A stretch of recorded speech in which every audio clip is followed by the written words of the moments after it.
மகராசனா இருக்கும். தம்பி, உன்னை இந்த கோலத்துல பார்க்கும்போது என் மனசுக்கு எவ்வளவு குளிர்ச்சியா இருக்கு தெரியுமா? நல்லா தெரியுமா. இந்த பொழுதில் பெரிதுவுக்கும் தன் மகனை சான்றோர் என கேட்ட தாயின்னு திருவள்ளுவர் சும்மாவா சொன்னாங்க? இந்த பெருமையெல்லாம் உனக்கு எப்படிப்பா கிடைச்சது? பெத்தவங்க கிட்ட பக்தி செலுத்துற மகனுக்கு எல்லா பெருமைகளும் தானா வந்து சேரும். சிந்தும் கண்ணீரெல்லாம் பிள்ளையினால் பன்னீராகும்.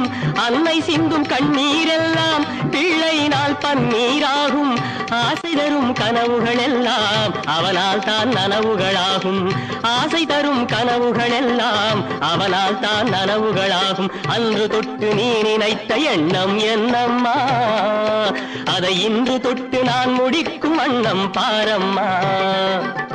வெற்றி மீது வெற்றி வந்து என்னை சேரும். அதை வாங்கி தந்த பெருமை எல்லாம் உன்னை சேரும்.